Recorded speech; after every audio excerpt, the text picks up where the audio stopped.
Everyone thought Ethan Carter was just a struggling single dad living alone in an old house at the edge of town. That was the label people attached to him. The way they attach labels to things they don't fully understand quickly, conveniently, without much thought. The women at the community center called him dependable. The men who worked alongside him called him quiet. The children who passed his house on the way to school called him the gardening man. Because no matter the season, no matter the hour, there was always something blooming along his fence line.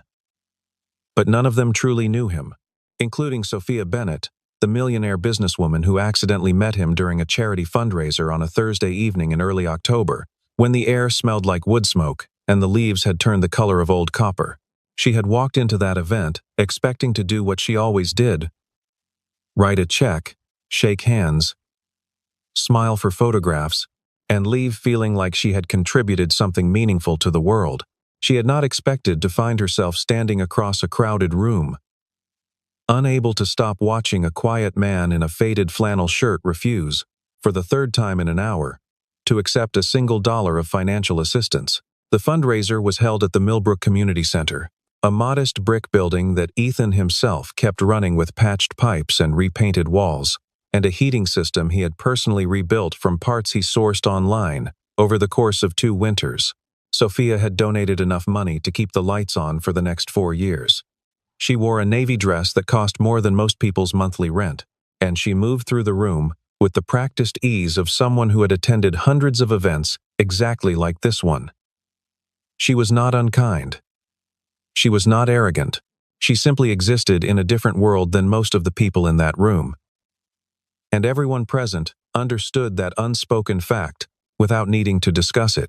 The tables were covered in white cloth and small potted flowers, and somewhere near the back, a piano player worked through a soft jazz standard that no one was really listening to. Sophia was halfway through a conversation with a city council member about zoning regulations when she noticed Ethan for the first time. He was standing beside an elderly man named Walter, who had spilled an entire glass of water across the tablecloth and was now trying to mop it up with a paper napkin while looking mortified. Ethan had appeared from somewhere, the way people who are always quietly paying attention appear when they are needed, and without saying a word he had produced a clean towel, righted Walter's glass, replaced the soaked napkin with a fresh one, and then sat down beside the old man and said something that made him laugh.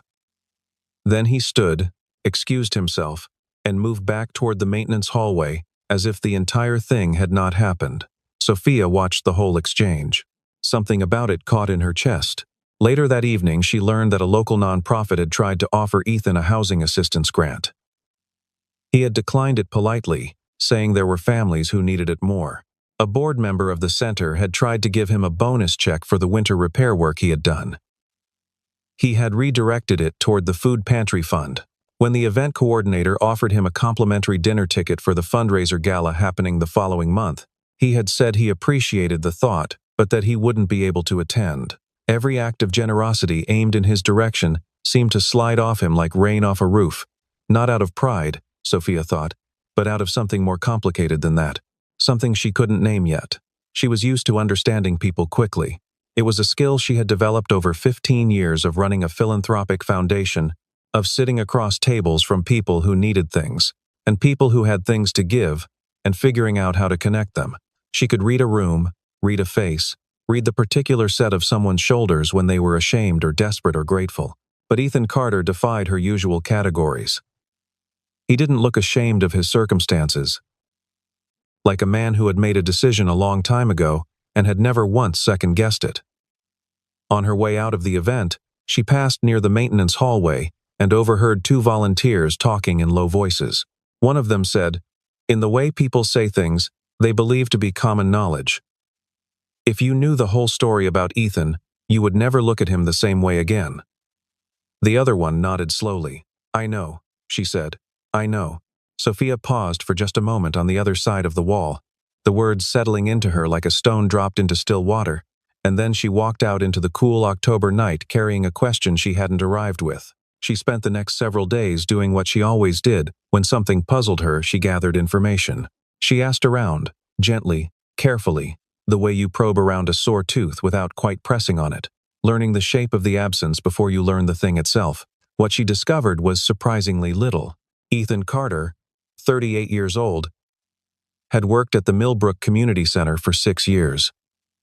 He was unfailingly reliable, almost preternaturally competent with his hands, and completely unknown as a person. He had no presence on any digital platform. He did not appear in any local news archives from the past half-decade. He paid his bills on time, kept to himself, and seemed to have no social life to speak of, though he was never rude, never cold, simply private in a way that felt deliberate rather than antisocial, chosen rather than imposed. A few of the longer-tenured staff remembered that he had arrived in Millbrook about 7 years ago, and that he had seemed, even then, like a man who was choosing a smaller life rather than falling into one. The distinction being visible only to those who looked carefully, who knew what it looked like when a person had options and set them aside. One woman who ran the center's art supply closet told Sophia that Ethan sometimes stopped to look at the paintings the community class students left drying on the racks, and that his expression when he looked at them was different from his expression at other times. Softer, she said. Sadder, too. Sophia wrote this down in the small notebook she kept in her coat pocket. She wrote, "Sadder, too." She underlined it twice.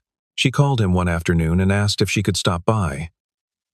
He was quiet for a moment, and then said that was fine. He supposed, though he wasn't sure what she was hoping to find. She said she wasn't sure either, which was true, and he seemed to accept that answer. She drove to his house on a rainy Saturday in mid-October, following the GPS down a series of increasingly narrow roads until the town gave way to open land and old trees, and then a house appeared at the end of a gravel drive, partially hidden behind a row of birches, whose leaves had turned a pure and startling yellow. She sat in her car for a moment before getting out. The house was old white clapboard, a deep front porch, windows that had clearly been reglazed at some point and were slightly uneven in their frames. It was not large. It was not impressive by any external measure, but it was immaculate in a way that surprised her, and the garden surrounding it was something else entirely. Even in October, even with most things dying back for the season, there was an order and intention to every bed, every border, every carefully edged pathway.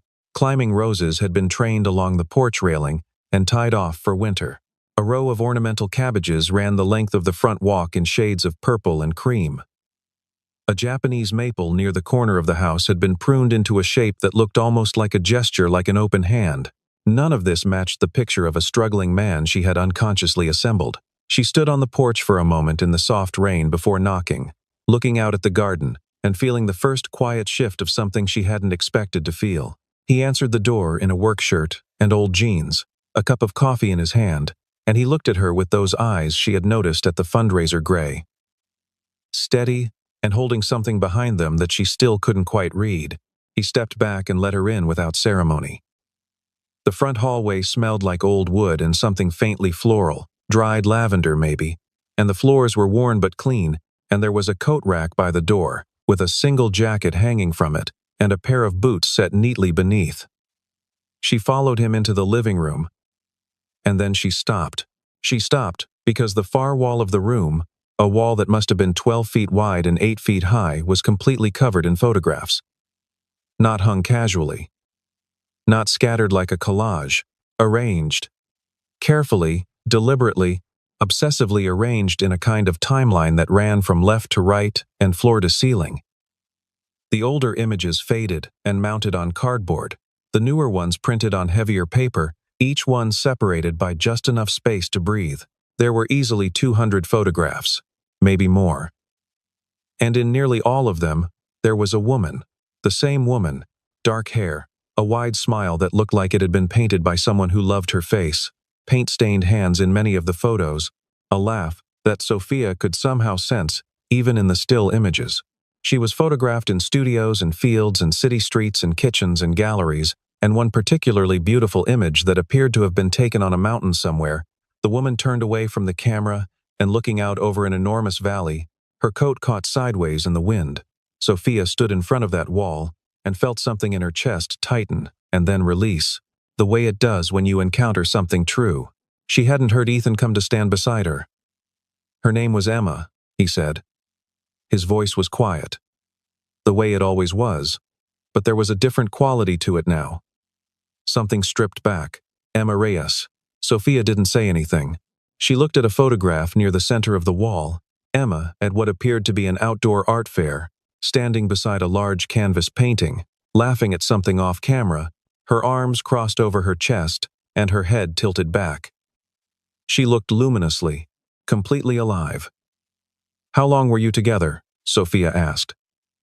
8 years, Ethan said. He took a sip of his coffee and looked at the wall, the way people look at things they have looked at 10,000 times before and still cannot look away from. "She passed away 9 years ago." Sophia turned to look at him then, but he was still looking at the wall. She noticed a small framed letter on the side table near the sofa, handwritten in looping cursive on pale green paper, and a glass jar on the windowsill filled with pencils that had been sharpened down to almost nothing, and a sketchbook lying open to a page covered in small botanical drawings, done in graphite and colored pencil. She realized that the entire room was, in some way she was only beginning to understand, a portrait of Emma. Not a shrine exactly. Not something frozen or morbid. Something more like a continued presence, a conversation that had never stopped.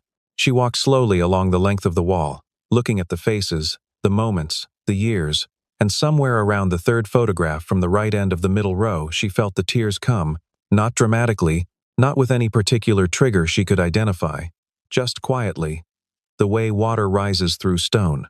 She noticed, on her way back along the wall, that there was a door at the far end of the room that was closed, and that, unlike every other door in the house, this one had a lock, a simple bolt lock, slid across.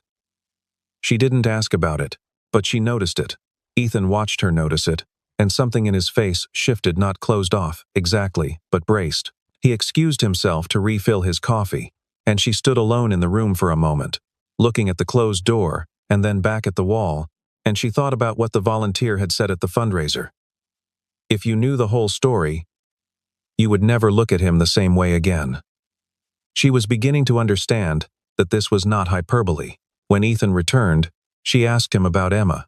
She asked carefully, in the way she had learned to ask questions of people who carried things they had never been asked about before, slowly, without pressure, leaving space. He stood with his back against the wall and told her some things.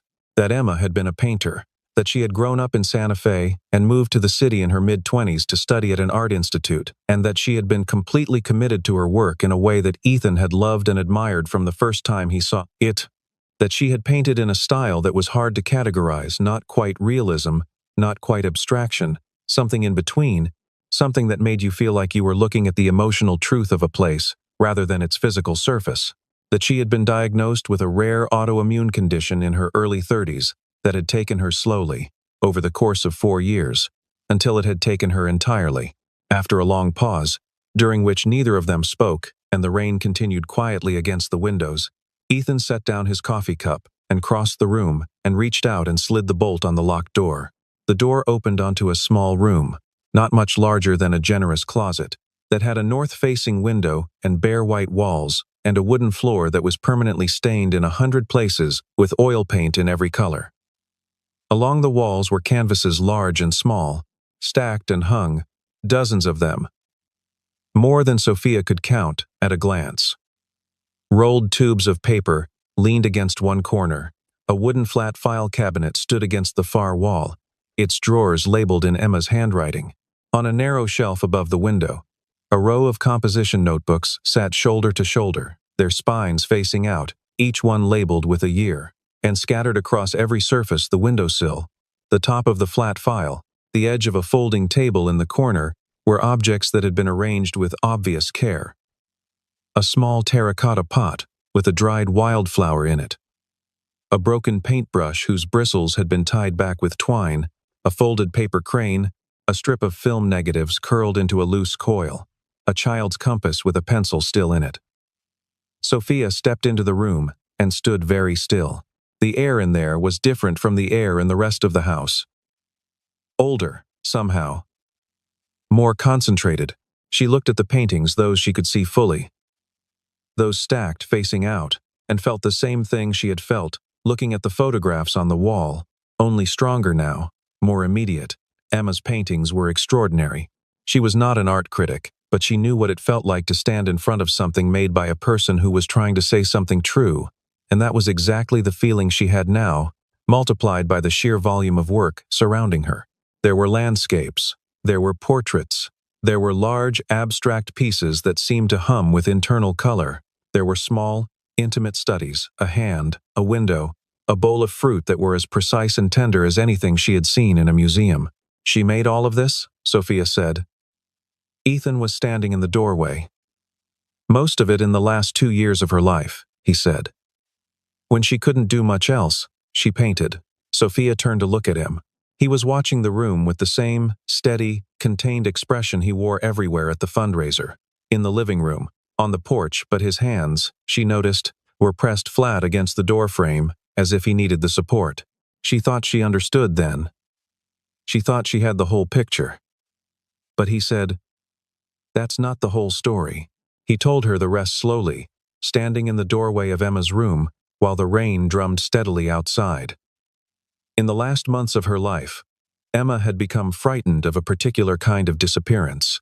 Not of dying, she had made a kind of peace with that, or so she told Ethan, in her honest and unflinching way. She was frightened of being forgotten, not by him. She knew Ethan would carry her. She was frightened of her work disappearing into storage units and estate sales and the attics of people who didn't know what they were looking at.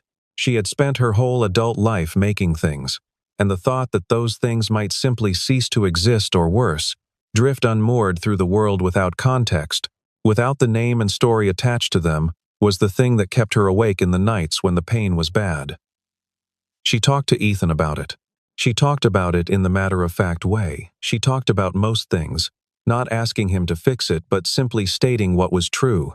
And Ethan, who had been a structural architect for 15 years, who had run his own firm, who had designed 4 buildings that were still standing in 3 different cities, listened. And then he made a promise.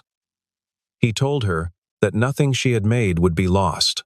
He told her that every painting, every sketchbook, every scrap of paper with a drawing on it would be preserved and honored and shown to the world. He told her that her work would outlast both of them.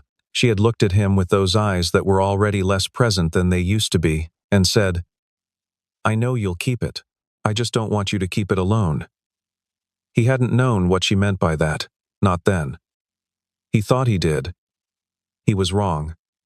He found out what she meant slowly, over the years that followed.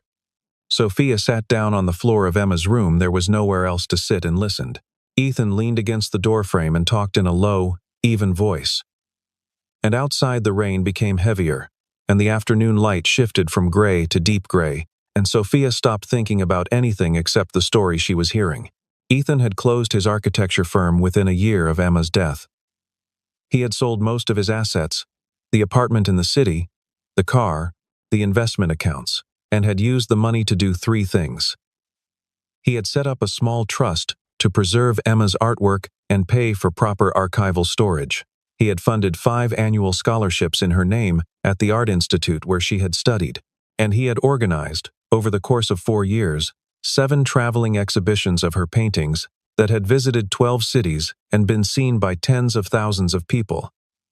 He had done all of it quietly, without publicizing his own involvement, without seeking credit or acknowledgement. He had moved to Millbrook because the rent was low and the community center job had come at the right moment, and because it was far enough from the city that no one there knew who he had been before. He had built his small life around its essential commitments, keeping Emma's work alive, keeping his promise, and he had let everything else go. The art world had noticed Emma's work. Eventually, her paintings now sold for significant sums at auction. Her name appeared in books about contemporary American painters. The Art Institute, where she had studied, had named a studio after her. None of that had come from Ethan's efforts alone. But his efforts had been the original engine of it. The thing that had kept the work visible and available long enough for the world to catch up. Sophia sat on the floor and pressed her fingers to her mouth and tried not to cry again, and failed. "You gave up everything," she said. "I kept the thing that mattered," he said. He said it simply, not dramatically, The way he said most things. She stayed longer than she had planned. They moved back to the living room when the floor grew uncomfortable, and Ethan made a pot of tea, and they sat on opposite ends of the worn sofa with their cups and kept talking. Or he kept talking and she kept listening, which felt like a different thing from what she usually did at the end of long days, which was talk while other people listened. He told her about the years after Emma died, about learning to be alone in a way that was different from the loneliness of ordinary life, a specific, textured aloneness. The kind that has a shape and a name and a face. About how he had stayed busy enough for the first 3 years that grief had been largely a background noise, something he was aware of the way you're aware of weather. Always present but possible to function around. About the 4th year, when the exhibitions were winding down, and the scholarships were running smoothly, and the trust was established, and there was suddenly nothing left to do, and the background noise became the entire room. About how he had looked around at his life, and found that it was small and clean and contained, and that he had chosen exactly this, and that he did not know how to want anything else. Then he stopped talking for a while. The rain had lightened. Sophia looked at the wall of photographs, at Emma's face in 200 moments of her living, and she thought about the folder she had seen on the corner of the flat file cabinet in Emma's room, slightly apart from the others, its label worn as if it had been handled many times. She asked about it. Ethan looked at her for a moment as if deciding something, and then he got up and came back with the folder and set it on the coffee table between them. She opened it. Inside were architectural drawings and budget projections and correspondence with city planners, all of it more than a decade old. And at the top of the first page, in Emma's handwriting, the Free Art Center, a place where everyone creates. Emma had dreamed, in the years before she got sick, of building a community arts space that would be genuinely free and accessible, not free in the grant-funded, application-required way, that most community arts spaces were free, but fully free, walk-in, no registration, no income verification, just materials and light and space and instruction available to anyone who came through the door. She had sketched out the concept, talked to city planners, connected with potential donors. She had gotten further than a dream, but not as far as a building. The illness had taken the project from her before it could take root. Ethan had found the folder in her files after she died and had added it to his list of things to preserve. But preserving it and completing it were different orders of magnitude, and he had been honest with himself, over the years, about the limits of what remained possible. The scholarships, the exhibitions, the archive trust, those had consumed almost everything he had. There was nothing left. He had made peace with that, or told himself he had, the way he had made peace with a number of things that were not truly resolved but had reached an equilibrium he could live with. He watched Sophia, read through the folder. She turned the pages slowly. The way she turned the pages of things that mattered to her.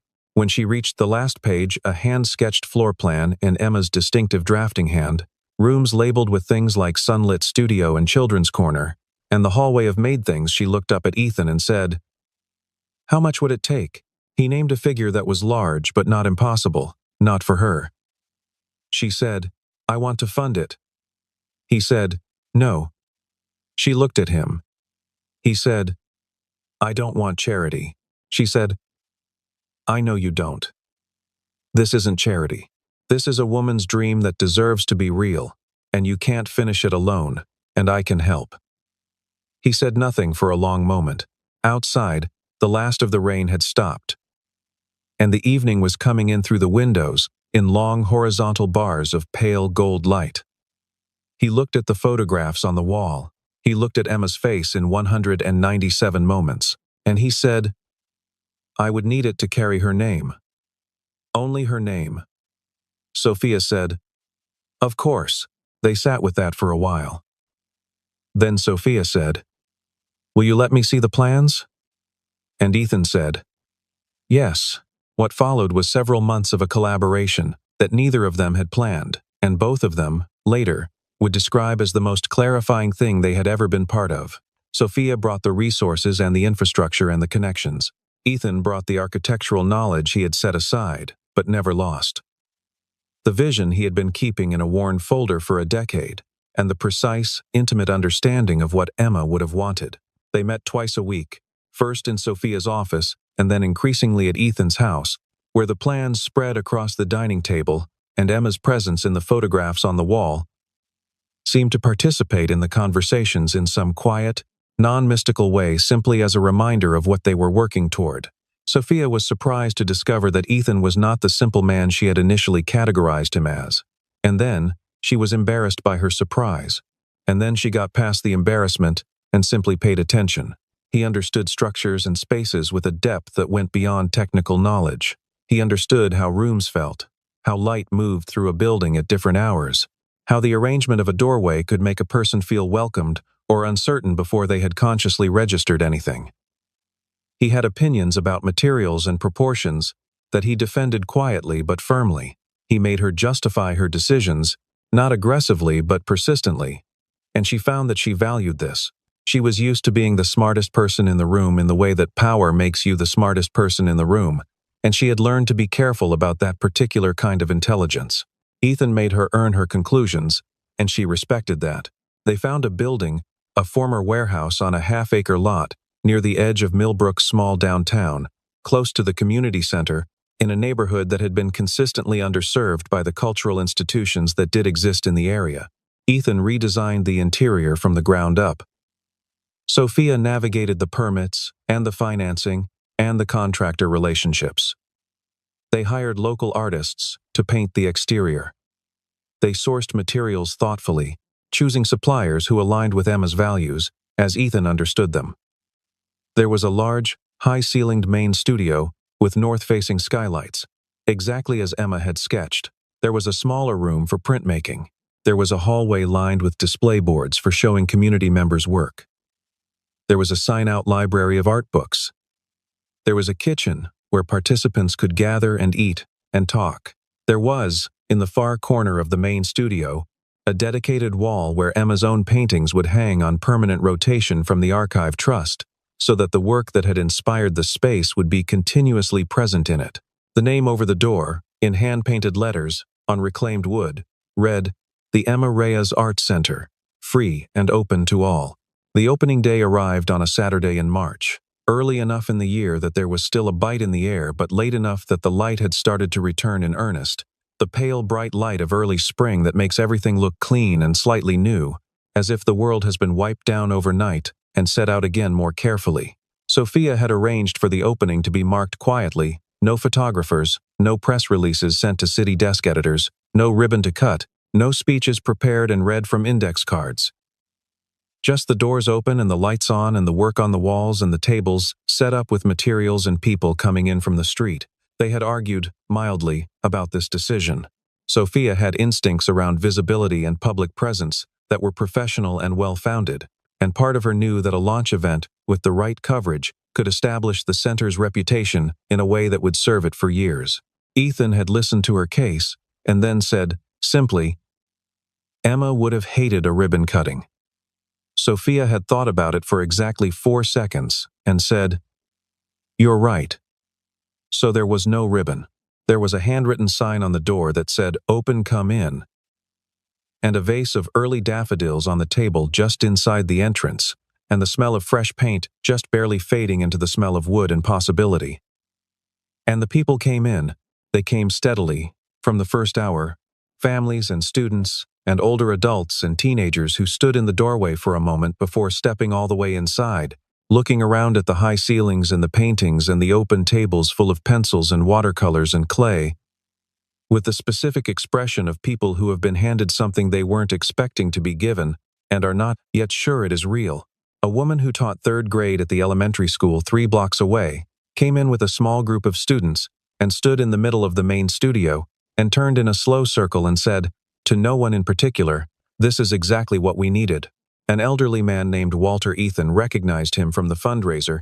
The man whose water glass he had righted on the night that had set all of this in motion came in and sat down at one of the tables and picked up a pencil and began to draw, without asking anyone's permission, without looking around for guidance or approval, as if he had been waiting for precisely this opportunity for a very long time and had not wanted to waste another minute of it. Ethan stood in the main studio for most of the morning, not directing or explaining, just present, moving through the room with the unhurried attentiveness that had always been his particular quality. the ability to be exactly where he was needed without having to announce himself. He answered questions when people had them.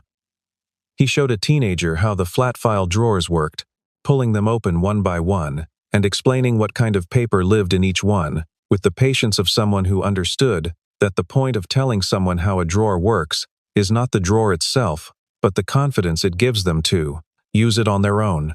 He helped a woman hang her painting on the community display wall, taking her seriously when she deliberated between two positions on the rail, waiting while she stepped back and considered, not offering an opinion until she asked for one. He was doing, Sophia observed from across the room, exactly what he had always done at the community center. Only now the context had expanded to contain everything he actually was, everything that had been compressed into that smaller life, and was only now finding the space it required. Around noon, when the room was full and warm with people and conversation, Sophia watched him cross to the far corner where Emma's paintings hung and stop in front of the largest one. It was a landscape, a wide, open view of something that might have been the high desert of New Mexico, all burnt orange and deep shadow, and one narrow band of luminous sky along the top edge. He stood with his hands in his pockets and looked at it for a long time. Then his lips moved. She couldn't hear what he said. She was 20 feet away, and the room was full of sound. And he spoke very quietly. Barely more than a breath, but she had been paying close attention to him for months by then, and she could read the shape of the words from where she stood. I kept my promise. He stood there for another minute, perfectly still, and then he breathed out slowly, and the set of his shoulders changed in some way that Sophia could not have described precisely, but that she recognized as something releasing, something that had been held for 9 years and was only now, in this room, in this light, in this specific fulfillment, able to let go. She walked across the room and stood beside him. He glanced at her sidelong, and she did not say anything, because there was nothing that needed to be said, and he did not say anything either. After a moment she reached out and took his hand, not as a gesture toward anything, simply as the acknowledgement of a presence, the way you reach for the arm of someone standing beside you at something that is too large to witness alone. His hand was warm and calloused, and he did not pull away. They stood in front of Emma's painting for a while, the room full of life around them, the sound of pencils on paper, of children asking questions, of Walter in the corner humming something quietly to himself while he drew, of the door opening again and again and again, as people from the neighborhood came in out of the March air and into the light. Ethan's thumb moved, once, across the back of Sophia's hand. It was a small thing, a very small thing. But she felt it clearly, and she thought of what Emma had said to him in her last months. I just don't want you to keep it alone. She thought Emma had probably known something that Ethan hadn't known yet, and that the knowing of it had been patient, which was the quality most love had, when it was the real kind, the willingness to wait inside a person for as long as it took for them to be ready to receive it. Ethan had spent 9 years keeping his promise, and he had kept it completely and without resentment, but he had also, in doing so, kept himself. Kept himself inside a particular perimeter. And now the promise was fulfilled. The center was real. The paintings were seen. Emma's name was on the door, in hand-painted letters, where it would remain. He had done it. He had given her everything she had asked for, and whatever came next, whatever opened up in the space that had been occupied for so long by obligation and grief and faithful, solitary love that was something new, something that had not yet been named. In the weeks that followed, the Emma Reyes Art Center became, quickly and naturally, a fixture of the neighborhood. Classes filled. The community display wall turned over every 2 weeks with new work. Local teachers started bringing students. A retired ceramics instructor named Margaret volunteered to teach a weekly hand-building class that drew a waiting list within the first month. The Archive Trust, which had been Ethan's first and most foundational act of preservation, loaned additional paintings from Emma's collection on a rotating basis, so that the work on the walls was never static, never frozen in a single interpretation of who she had been. People who had never heard of Emma Reyes came in off the street and stopped in front of her paintings and felt something. And sometimes they asked the staff who had made these, and the answer to that question carried her name outward into the world in the organic, unchoreographed way that Ethan had always hoped for and never been able to engineer on his own. Emma had feared disappearing. She had not disappeared. She had multiplied. Ethan went back to work at the community center, but he also began spending time at the art center, not in any official capacity, at first, but simply because it drew him, the way things draw people when the things have cost them something real. He helped with maintenance, of course, because that was his default mode of service, and because the pipes in the old warehouse had opinions of their own, and the north skylights needed occasional persuasion, but he also started to be present in the studio, in a different way. He would sit sometimes at one of the long tables in the afternoon, after the volunteer instructors had left and the space was quiet, and he would draw. Small things at first, the architectural sketches that had been his way of thinking through problems for 20 years, plans and elevations and structural details worked out on paper, the way other people work out their thoughts in words. Then larger things, looser things, the pencil moving without a predetermined destination. Then, one afternoon in late April, he stretched a canvas and mixed a color and began to paint for the first time in his life, not because he thought he was good at it, not because anyone had suggested it or asked it of him, but because the room asked for it, and because there is something that happens to people in the presence of real creative energy that makes them want to add their own voice to the conversation, however imperfectly, however haltingly, because the voice itself is the point. Sophia came by that afternoon and found him in front of the canvas and stood in the doorway for a moment watching. And when he noticed her there, he didn't look embarrassed, which she noted with quiet pleasure. He just gestured at the chair beside him. She sat down, and he kept painting badly, he would say later. Generously, she would say, and they talked about small things, the kind of things you talk about when the large things have already been said, and you are learning what it is like to simply be in the same room together, without an agenda. The light in the studio at that hour came through the north skylights at an angle that lit the dust in the air and made everything in the room glow slightly. The canvases and the tables and the jars of brushes and the two of them, and somewhere across the street someone was mowing an early patch of grass, and the smell of it drifted in through the open window, green and seasonal, and alive with the particular insistence of things that are becoming. She asked him once, in those early weeks of knowing each other in the new context, the context where the story had been told, and the room had been built, and the keeping alone was over what he thought Emma had meant, at the end, whether he understood now what she had been trying to say when she told him she didn't want him to keep it alone. He was quiet for a while, longer than his usual pause, the kind of quiet that has actual weight in it. He mixed a color on the palette, a particular shade of blue that he had been trying to get right for several sessions, the blue of the band of sky in Emma's desert landscape, that luminous, complicated blue that was not quite cerulean, and not quite cobalt, and not quite any single named thing, and he looked at it and then looked away. He said he thought she had known him well enough to understand that he would do exactly what he did, that he would keep the promise so thoroughly and so seriously that he might never look up from it. She had been trying to give him permission to look up, eventually. She had been trying to tell him that honoring her did not require abandoning himself. He said this carefully, as if he was still working out the last few parts of it, assembling the understanding in real time from pieces that had been available to him for a long time, but had never quite arranged themselves into this particular shape before. I think I understand it now, he said finally. I think it took this, he gestured at the room, the paintings, the windows, the light to understand it. She looked at him. Good, she said. That was all. Good.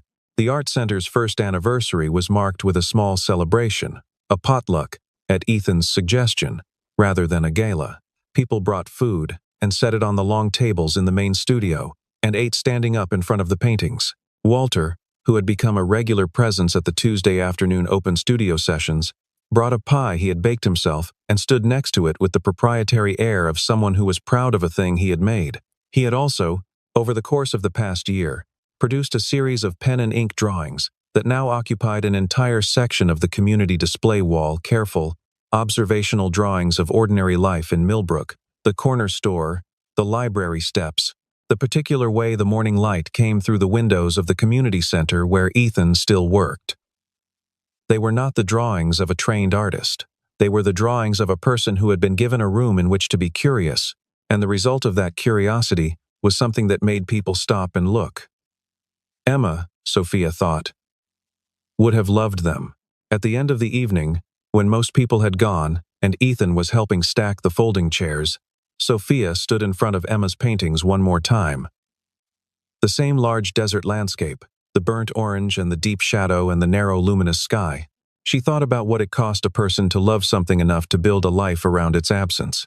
She thought about how that kind of love, the fierce, preserving, faithful kind, could be both the most sustaining thing a person had, and also the wall they built without noticing between themselves and whatever came next. She thought about Ethan, who had been both things at once for a very long time, and who was now tentatively, carefully, with the particular caution of someone who has been still for a long time and is just beginning to move, becoming a person who was present in his own life again, as well as Emma's.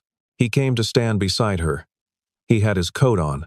The room was almost empty, just the two of them, and the paintings, and the low hum of the ventilation system, and the last of the evening light coming through the skylights at a steep, reddened angle that turned everything in the room amber and gold. He looked at the painting, and she looked at it too. And then he looked at her, and she looked back at him, and neither of them said anything for a moment that lasted exactly as long as it needed to last. He had, she noticed, a different quality of stillness about him tonight than the stillness she had first encountered at the fundraiser all those months ago.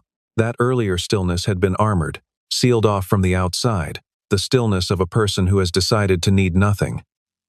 This was something else, open, present, almost tentative, the stillness of a door that has been unlatched and is waiting to see what the wind decides. Then he said, "Can I buy you dinner?"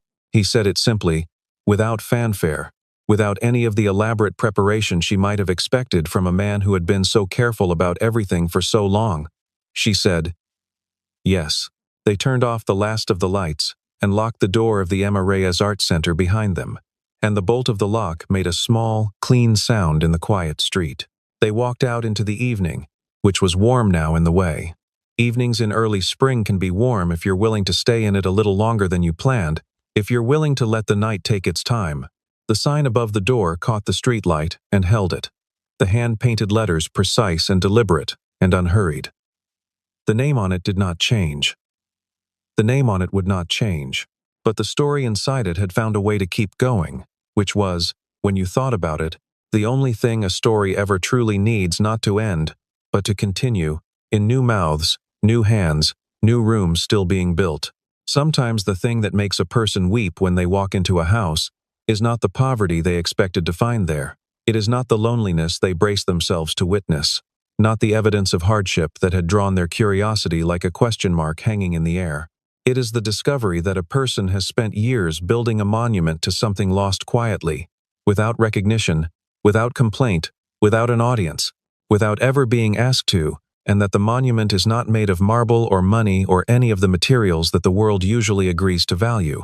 It is made of kept promises and carefully tended gardens and 200 photographs arranged with love along a wall, and rooms that hold the work of a person who feared being forgotten and the life of a single man who decided, 9 years ago, that she would not be, who gave up buildings and accounts and a version of himself that the world had been prepared to reward, and chose instead the harder and quieter work of remembering well.